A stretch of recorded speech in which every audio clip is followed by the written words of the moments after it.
konnichiwa. ඉතින් මම අද ඔයාලට උගන්වන්නේ හිරගෙන හෝඩි අකුරු හල් කරන විදිය. හරි. අපි බලමු අද හල් කරන්නේ කොහොමද කියලා. ඉස්සෙල්ලා මේ පැත්ත බලා ගන්න. හිරගෙන හෝඩි අකුරු හල් කරන ගන්නේ අපි අල් රයන්න ගත්තත්, අල් පයන්න ගත්තත්, අල් කයන්න ගත්තත් නේද? ඒ හැම අකුරකටම තව මොනවද? අල් තයන්න ඕනම අකුර.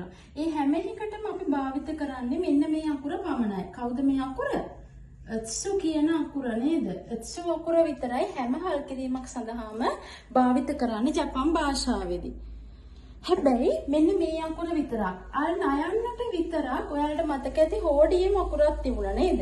අල් නයන්න විතරක් හෝඩියේම අකුරක් තිබුණා. ඒ හන්දා හල් කිරීමකදී එයාට මේ අකුර දානවා. මොකද එයාට ඒ අකුර එක අකුරක් තියෙනවනේ. අනිත් හැම හල් කිරීමකදීම දාන්නේ කවුද? අත්සු අකුර. හැබැයි තව දෙයක් ඔයාලා මතක තියාගන්න ඕන. හල් කිරීමට දාන අත්සු අකුර කුඩාවට ලියන්න ඕන. අනිත් අකුරු වලට සාපේක්ෂව කුඩාවට. මම එකට උදාහරණයක් පෙන්නලා තියෙනවා මේ බලන්න. මෙතන බලන්න අත්සු අකුර පොඩියට තමයි ලියලා තියෙන්නේ. හැම හල් කිරීමකදීම අනිත් අකුරු වලට වචනේ අනිත් අකුරු වලට සාපේක්ෂව පොඩියට තමයි ලියලා තියෙන්නේ. ඔයාලට ඒක පේනම ඇති. හරි. දැන් මම ඔන්න පාඩම කියලා දුන්නා. ඕන හල් කිරීමකටම ගන්නෙ අත්සු කියන අකුර. හැබැයි අනිත් අකුරු වලට වචනේ අනිත් අකුරු වලට සාපේක්ෂව යා චූටි කරලා පොඩියට තමයි ලියන්නේ. ඔන්න ඔය ටික මතක තියාගන්න, නෝට් කරගන්න. හරි. මම මේක මකනවා. දැන් අපි යමු උදාහරණ ටිකක් බලන්න. මේ අකුර දැන් වලට මතක ඇති කී නේද? කී එක යතුරු. ඒ අර්ථයෙන් කී අකුර.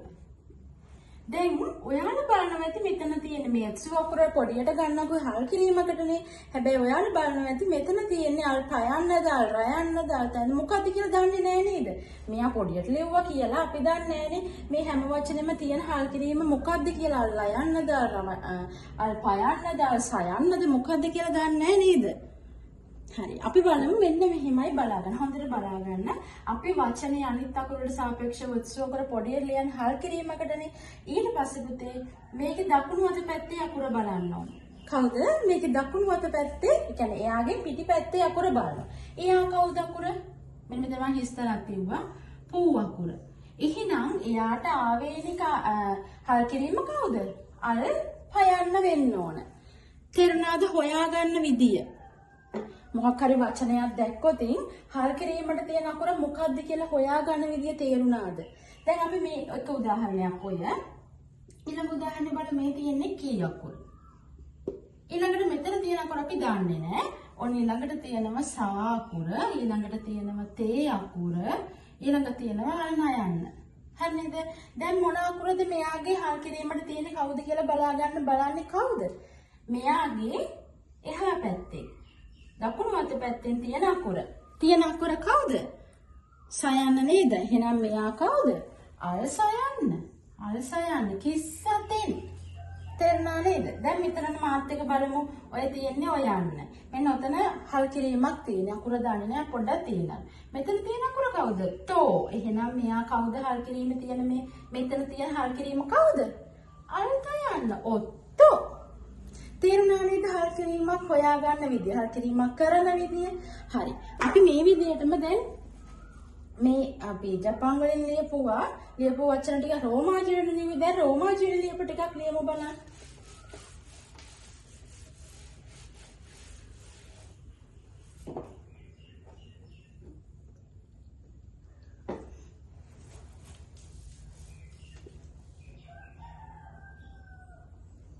මම අර වචන ටිකම දෙන්නම්කෝ.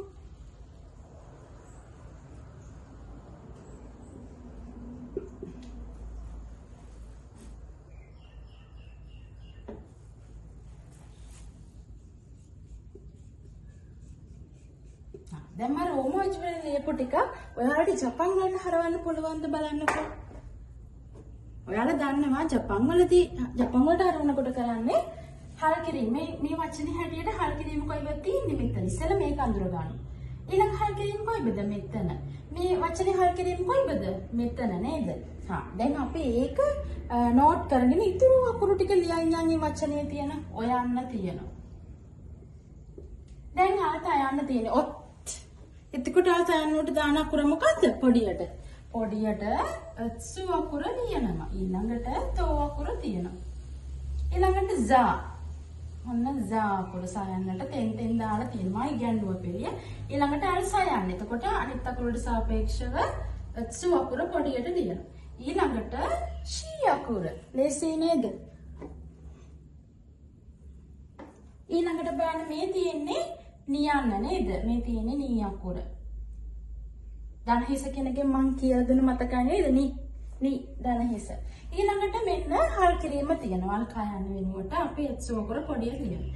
ඊළඟට ආයි කී අකුර තියෙනවා. කී.